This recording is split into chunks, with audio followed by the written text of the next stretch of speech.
da ligação covalente, nós temos um outro conceito muito importante para a gente explorar, que é o conceito de hibridação ou hibridização. A gente pode encontrar com os dois termos nos livros.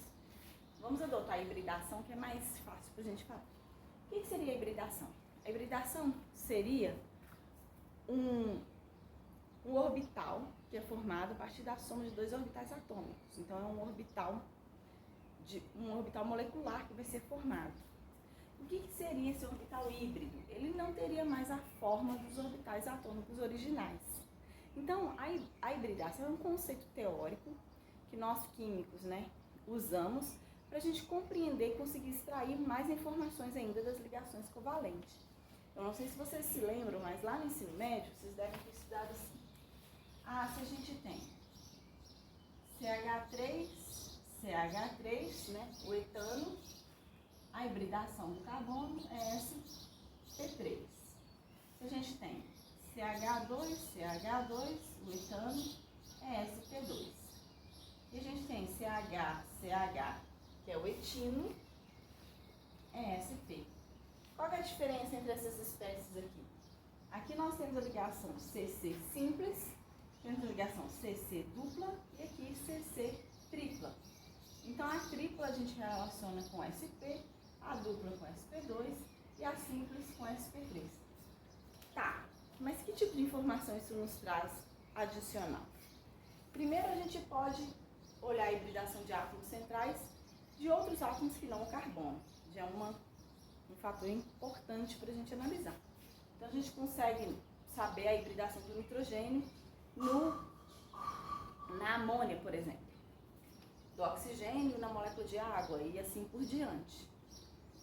E esse conceito ele é importante porque a gente entende um pouquinho melhor como que as ligações são formadas. Vamos pensar no carbono. Quando a gente olha lá na tabela periódica, o carbono tem um número atômico 6. E ele tem 4 elétrons de valência, não confundam. Então, na hora que a gente faz a configuração eletrônica, é 1s2, 2s2, 2p2. Ou seja, aqui nós temos 4 elétrons de valência do carbono. E para as ligações químicas, a gente sempre vai observar só os elétrons de valência. As camadas mais internas não participam de ligações químicas. Então, se eu faço a configuração de um modo diferente, representando aqui os orbitais nessas quadrículas, a gente tem a seguinte configuração. Lembrando que a gente representa os elétrons como spins, ou seja, essas setinhas.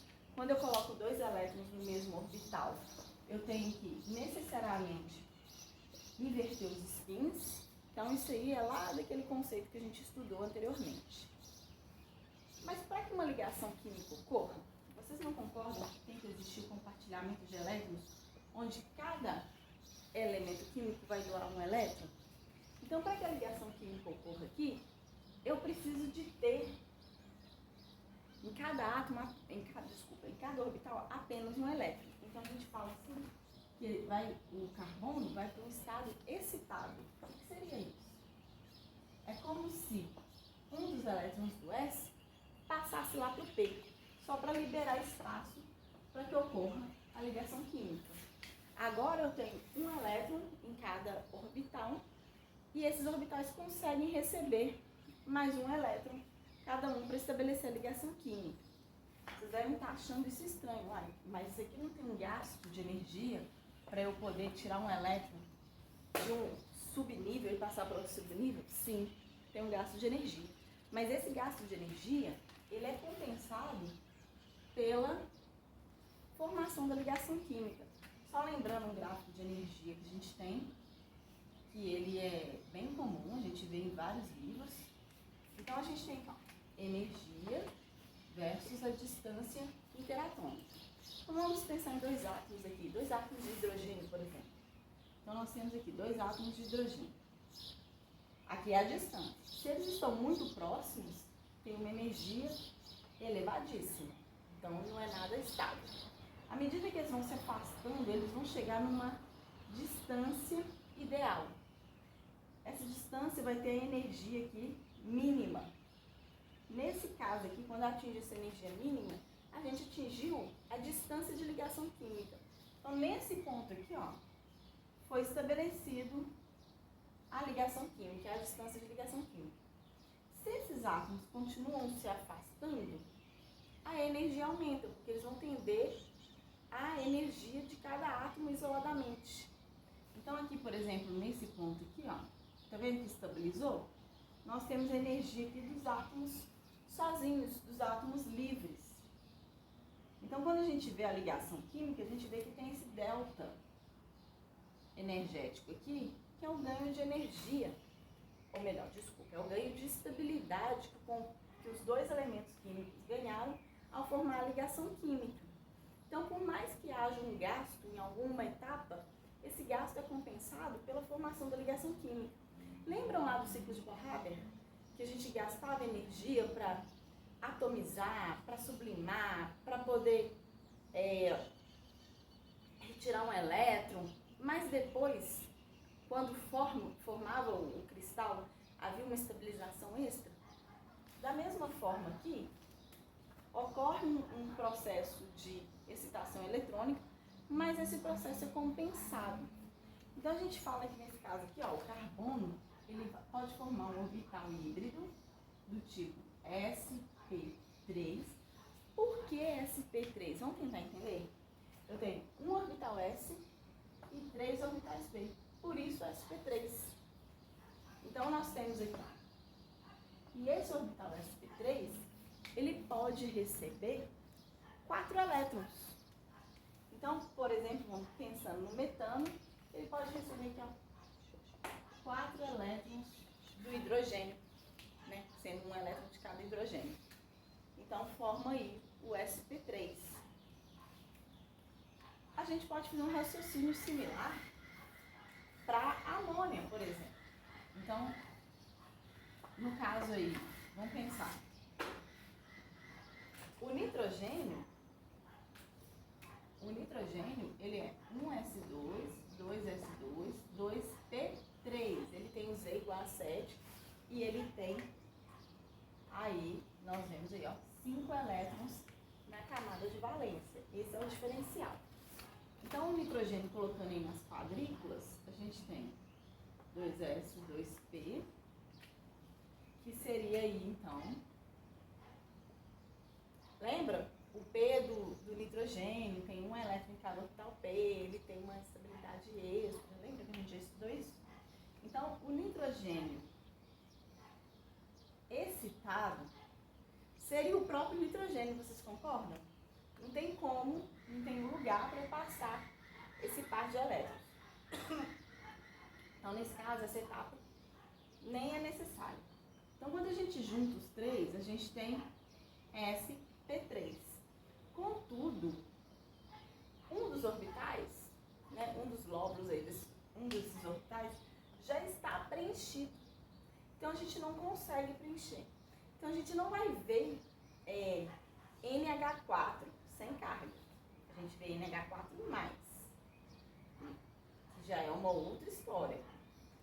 Mas aqui, por exemplo, o nitrogênio ele vai conseguir fazer no máximo, sem ter carga, o nitrogênio formando um composto neutro, ele vai conseguir fazer no máximo mais 3 ligações. Então aqui a gente pode colocar, por exemplo, 3 elétrons de 3 átomos de hidrogênio. Então veja o seguinte, o nitrogênio é sp3 e o carbono é sp3. Toda vez que a gente tiver um composto sp3, nós temos um arranjo tetraédrico. Então, a hibridação sp3 leva a um arranjo, que é diferente de geometria, tetraédrico. Se a gente fizer com a molécula de oxigênio, com a molécula de água, se a gente fizer esse esqueminha para o oxigênio, a gente vai chegar também no hibridação sp3 para o oxigênio, sendo que o oxigênio ele tem o número atômico 8. Vamos fazer aqui rapidamente, só para a gente entender. Vou aproveitar aqui as quadrículas. Então, o oxigênio ele vai ser 2s2, 2p4, a camada de valência. Então, aqui ó, no preenchimento, a gente vai ter a seguinte situação. Então, no caso do oxigênio, também não faz sentido a hibridação, mas a gente já tem 2 átomos aqui ocupados. Então, o oxigênio, ele só consegue receber mais 2 elétrons, vou estabelecer mais 2 ligações químicas. Isso é muito importante. Então, o oxigênio, ele vai estabelecer no máximo 2 ligações químicas. Claro que formando compostos neutros. A gente tem exceções lá pra frente, que a gente vê o oxigênio fazendo 3 ligações, mas são casos diferenciados. O nitrogênio vai fazer 3 ligações e o carbono consegue fazer 4 ligações. E a gente consegue extrair isso desse processo aqui de hibridação. Então, lembrando, toda vez que for sp3, a gente tem aí um arranjo tetraédrico. Então, só lembrando aí, lembra que eu disse que a hibridação é a formação de um orbital híbrido. Então, ele vai juntar os orbitais atômicos e formar um orbital híbrido. Então, o sp3, ele junta o orbital s com 3 orbitais p. E aí, o que a gente tem são orbitais híbridos. E eles vão formar da seguinte forma. A gente sempre tem assim um formato, um lóbulo ligante e um antiligante pequenininho. E aí, eu vou tentar representar aqui, mas não é uma tarefa nada fácil. O lóbulo não ligante, a gente não tem que se preocupar com ele não. Mas é como se a gente vai ter 4 orbitais atômicos, formam 4 orbitais híbridos, e esses 4 orbitais híbridos vão ser organizados, né? E aí vão formar a geometria desse arranjo. Então aqui a gente tem a possibilidade aí, vamos supor, esse orbital híbrido aqui, ele é do carbono, e aí vem os orbitais S, do hidrogênio, estabelecendo a ligação química. Ah, professora, a gente precisa se preocupar com esses formatos? Precisa de saber? Não, precisam de relacionar a hibridação ao arranjo tetraédrico. E aí vocês podem me perguntar, tá, entendemos sp3. E quando for sp2? Como que acontece essa hibridação? Quando a gente tem, por exemplo, o caso do etano, nós já sabemos que a hibridação dele não vai ser sp3. Uma outra curiosidade que eu já adianto, quando a gente tem uma ligação dupla, estabelecimento de uma ligação dupla, nós temos necessariamente uma molécula planar. E isso é importante, tem propriedades lá na frente que vão ser extraídas a partir disso. De modo similar, né, nós temos aqui carbono, a configuração eletrônica dele. Então, se a gente separa lá, né, 2s e 2p, nós temos 2 elétrons no s, 2 elétrons aí no p. Os elétrons no s, eles estão emparelhados, portanto, eles têm spin opostos. Se eu faço a excitação eletrônica, vai um elétron para cada um esses orbitais, né? Cada um fica com um elétron, e aí eu posso fazer uma hibridação. No caso do sp2, ao invés de juntar os 4 orbitais, a gente junta 3. sp2 por isso, porque vão ter 2 orbitais p. E aí sobra um orbital vazio. Esse orbital aqui a gente pode nomeá-lo como um PZ, sendo PZ. O orbital vazio. Então, ao invés de ter aqueles 4 lóbulos, né, nós vamos ter 3. Então, o sp2, a princípio, ele vai formar uma geometria trigonal. Inclusive, o arranjo ligado ao sp2 é o arranjo trigonal. E eles estão separados aí, ó, a 120 graus um dos outros. Então, se eu pego 2 carbonos com essa hibridação, vou desenhar um inverso aqui. Então, eu tenho... É a mesma coisa, só em vez de o jeito de desenhar. Nós temos aqui a representação de um carbono e a representação aqui do outro carbono. Então, os carbonos usaram aqui os 2 lóbulos para estabelecer uma ligação química, que que é a ligação sigma. E aí, aqui vai entrar os átomos de hidrogênio. Reparem lá na molécula. Aí vocês devem estar curiosos. Tá bom, professor, e como vai ser estabelecida a ligação π? A ligação π, ela já tem esse nome porque ela é formada por orbitais p. Então já é um aspecto interessante. Então aqui, ó, nós temos a ligação sigma. Aqui é uma ligação sigma. Sigma por quê? Em grego, né, o S é sigma e o P é π. Então, ligações do tipo π vão ser formadas da seguinte forma. Vocês lembram aqui, ó, que vai ficar um orbital P com um elétron. Então, é como se a gente tivesse aqui, ó, o orbital P com um elétron. E aí pode ser estabelecida uma ligação química aqui entre esses orbitais. Meu desenho não ajudou muito, não. Mas esses orbitais, eles têm uma certa proximidade. Então tá aqui, ó, os dois carbonos. E é como se esses orbitais P, eles tivessem uma certa proximidade para formar uma ligação π. Uma coisa interessante, a ligação π sempre vai ser quebrada, clivada antes da ligação sigma, porque é uma ligação mais forte. A sigma é como se fosse, a gente brinca assim, é como se fosse um abraço de frente. Então, os orbitais, eles têm uma interação mais forte. E a ligação π é como se fosse um abraço lateral. Então, a interação entre esses dois orbitais, ela é menor, menos significativa. Então, assim, é uma ligação, estabiliza? Sim, claro, com certeza. Mas se eu submeter essa molécula a um processo de clivagem, né? Então, a gente tem sempre uma ligação sigma, uma π aqui para uma dupla, a π vai ser rompida primeiro, porque a sigma, ela é mais forte.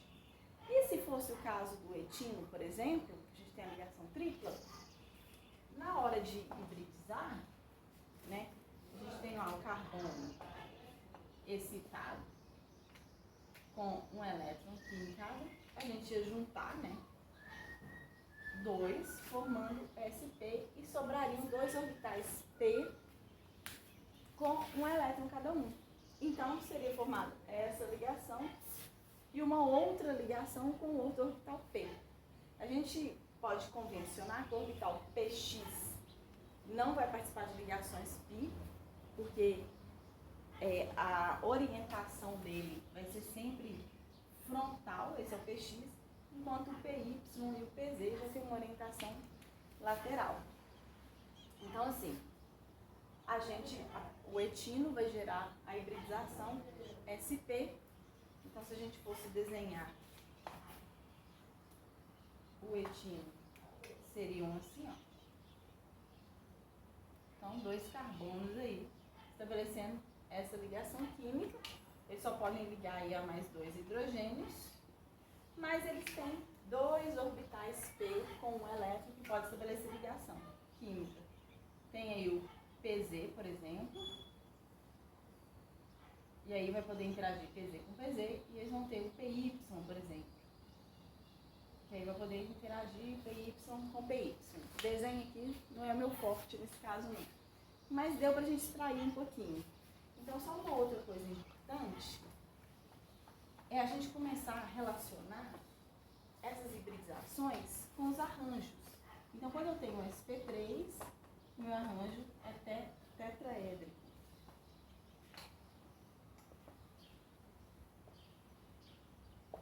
Se eu tenho sp2, o meu arranjo é trigonal. Se eu tenho sp, o meu arranjo é linear. Então, para a gente começar a extrair esses fatores aí. Então, o tetraédrico lá vai ter o ângulo de 109 graus, mais ou menos, né? O trigonal 120 perfeito, e o linear 180 graus, né? Então, por exemplo, o etino é linear. O eteno ele é planar, tá vendo? E aqui, ó, essas ligações são formados ângulos de 120 graus. Aqui o ângulo é de 180 graus. E no caso do metano, por exemplo, o ângulo de 109 graus.